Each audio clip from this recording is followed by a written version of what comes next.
Hello ನಮಸ್ಕಾರ. ಏನ್ರಿ ಸಮಾಚಾರ? ಪಶ್ಚಿಮ ಬಂಗಾಳದಲ್ಲಿ ಅಚ್ಛೇದನ ಶುರುವಾಗಿದೆ. ಅಚ್ಛೇದಿನ ಆಯೇಗ ಅಚ್ಛೇದಿನ ಆಯೇಗ ನರೇಂದ್ರ ಮೋದಿಯವರ ಸ್ಲೋಗನ್ ಇದು. ಅಚ್ಛೇದಿನ ಆಯೇಗ. ಇವತ್ತು ಪಶ್ಚಿಮ ಬಂಗಾಳದಲ್ಲಿ ತಿಪ್ಪರ್ಲಾಗ ಹಾಕಿದ್ರು ಕೂಡ BJP ಅಧಿಕಾರಕ್ಕೆ ಬರಲ್ಲ. 2011ರ ಚುನಾವಣೆಯಲ್ಲಿ 2 ಸೀಟುಗಳನ್ನು ಗೆದ್ದಂತಹ BJP 2026ರ ಹೊತ್ತಿಗೆ 208 ಸ್ಥಾನಗಳನ್ನು ಗೆದ್ದಿದ್ದು ಸಣ್ಣ ಮ್ಯಾಜಿಕ್ ಅಲ್ಲ. ಸಾಧನೆಯನ್ನು ಆಮೇಲೆ ಮಾತಾಡೋಣ.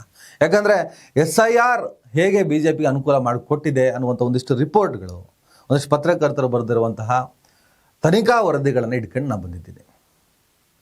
ಅದಕ್ಕಿಂತ ಮುಂಚಿತವಾಗಿ ಪಶ್ಚಿಮ ಬಂಗಾಳದಲ್ಲಿ ಅಚ್ಛೇದಿನ ಬಂದಿದೆ ಅಂತ ನಾನು ಯಾಕೆ ಹೇಳಿದೆ ಅಂದರೆ, ಸಿಕ್ಕಾಪಟ್ಟೆ ಗಲಾಟೆ.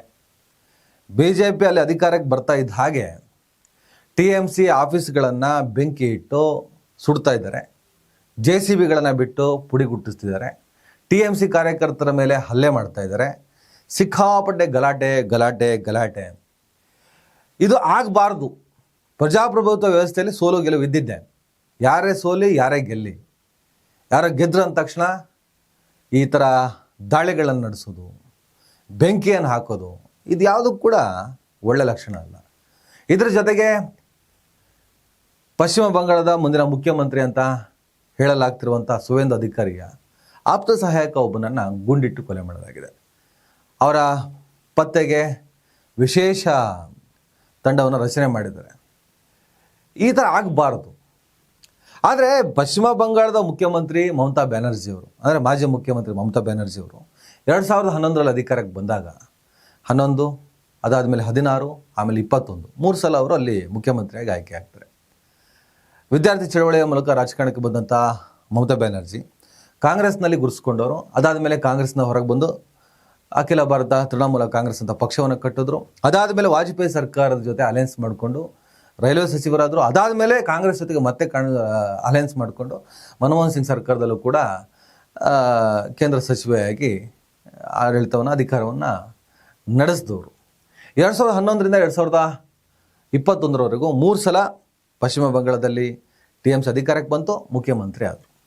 2011ರಲ್ಲಿ ಇವರು ಅಧಿಕಾರಕ್ಕೆ ಬಂದಾಗ ಇವರು ಮಾಡಿದ್ದೇನು ಅಂದರೆ, ಅಲ್ಲಿನ ಕಮ್ಯುನಿಸ್ಟ್ ಆಡಳಿತ ಏನಿತ್ತು, ಎಡರಂಗದ 34 ವರ್ಷಗಳ ಆಡಳಿತಕ್ಕೆ ಬ್ರೇಕ್ ಹಾಕಿದ್ದು ಮಮತಾ ಬ್ಯಾನರ್ಜಿ.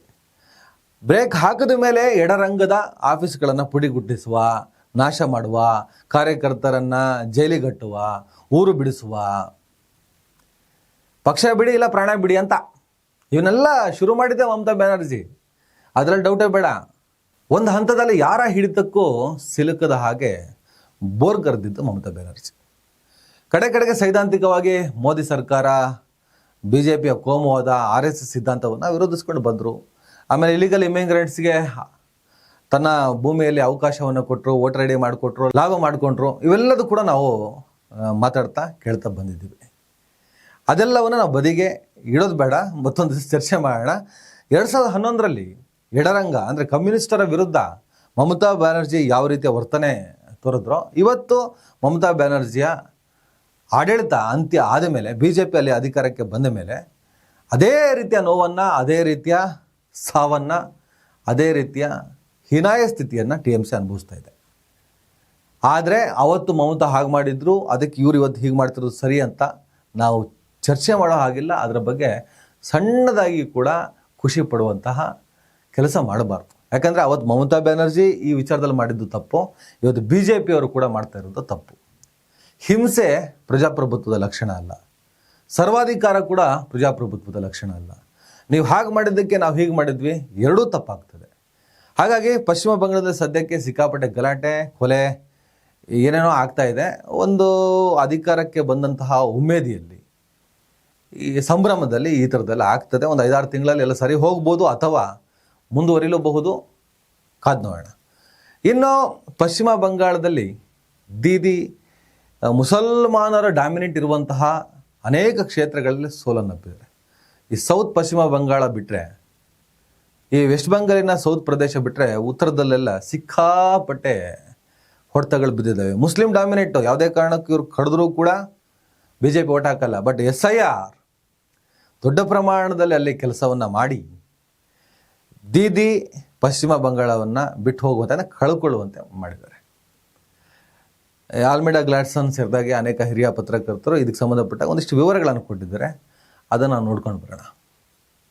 ಪಶ್ಚಿಮ ಬಂಗಾಳದ 147 ವಿಧಾನಸಭಾ ಕ್ಷೇತ್ರಗಳಲ್ಲಿ 25,000ಕ್ಕಿಂತ ಹೆಚ್ಚಿನ ಮತದಾರರ ಹೆಸರನ್ನು SIR ಮೂಲಕ ತೆಗೆದುಹಾಕಲಾಗಿತ್ತು. ನಿನ್ನೆಯ ಫಲಿತಾಂಶದ ಪ್ರಕಾರ ಈ 147 ಕ್ಷೇತ್ರಗಳಲ್ಲಿ 95 ಕ್ಷೇತ್ರಗಳನ್ನು BJP ಗೆದ್ಕೊಂಡ್ರೆ, ತೃಣಮೂಲ ಕಾಂಗ್ರೆಸ್ 50 ಕ್ಷೇತ್ರಗಳನ್ನು, ಕಾಂಗ್ರೆಸ್ 1 ಕ್ಷೇತ್ರವನ್ನು ಗೆದ್ಕೊಂಡಿದೆ. ಅಂದರೆ SIR ಮೂಲಕ 25,000ಕ್ಕಿಂತ ಹೆಚ್ಚಿನ ಮತದಾರರ ಹಕ್ಕನ್ನು ಕಸಿದುಕೊಂಡಿದ್ದರಿಂದ ಅತಿ ಹೆಚ್ಚು ಲಾಭವಾಗಿತ್ತು BJPಗೆ. ಇನ್ನು 67 ವಿಧಾನಸಭೆ ಕ್ಷೇತ್ರಗಳಲ್ಲಿ SIR ಮೂಲಕ 15,000ದಿಂದ 25,000 ಮತದಾರರ ಹೆಸರನ್ನು ತೆಗೆದುಹಾಕಲಾಗಿತ್ತು. ಈ 67 ಕ್ಷೇತ್ರಗಳಲ್ಲಿ BJP 47 ಕ್ಷೇತ್ರಗಳನ್ನು ಗೆದ್ದುಕೊಂಡ್ರೆ, ತೃಣಮೂಲ ಕಾಂಗ್ರೆಸ್ಗೆ ಸಿಕ್ಕಿರೋದು ಕೇವಲ 19 ಕ್ಷೇತ್ರಗಳು. ಅಂದರೆ SIR ಮೂಲಕ 15,000 25,000ದಷ್ಟು ಮತದಾರರ ಹಕ್ಕನ್ನು ಕಸಿದುಕೊಂಡಿದ್ದರಿಂದ ಅತಿ ಹೆಚ್ಚು ಲಾಭವಾಗಿತ್ತು BJPಗೆ. 62 ಕ್ಷೇತ್ರಗಳಲ್ಲಿ SIR ಕಾರಣ 5,000ದಿಂದ 15,000 ಮತದಾರರು ತಮ್ಮ ಮತದಾನದ ಹಕ್ಕನ್ನು ಕಳೆದುಕೊಂಡಿದ್ದರು. ಈಗ ಈ 62 ಕ್ಷೇತ್ರಗಳಲ್ಲಿ BJP ಗೆದ್ದಿರೋದು 50 ಕ್ಷೇತ್ರಗಳನ್ನು. ಉಳಿದ 12 ಕ್ಷೇತ್ರಗಳು TMC ಪಾಲಾಗಿದೆ. SIR ಮೂಲಕ 5,000 15,000ದಷ್ಟು ಮತದಾರರ ಹಕ್ಕನ್ನು ಕಸಿದುಕೊಂಡಿದ್ದರಿಂದ ಅತಿ ಹೆಚ್ಚು ಲಾಭವಾಗಿತ್ತು BJPಗೆ.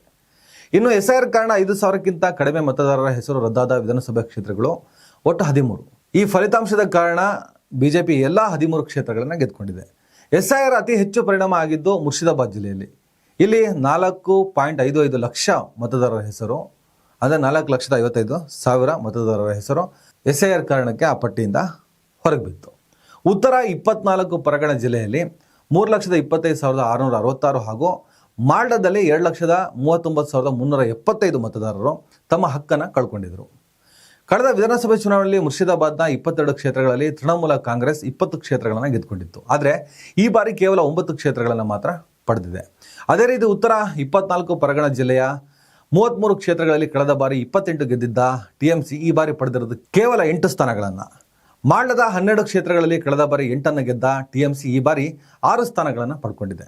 ಇನ್ನು ಒಟ್ಟಾರೆ ಫಲಿತಾಂಶ ನೋಡೋದಾದರೆ SIR ಪರಿಣಾಮ ಮತದಾರರ ಹಕ್ಕನ್ನು ಕಸಿದುಕೊಂಡಿದ್ದ ಕ್ಷೇತ್ರಗಳಲ್ಲಿ BJP 192 ಸ್ಥಾನಗಳನ್ನು ಗೆದ್ದುಕೊಂಡಿದೆ.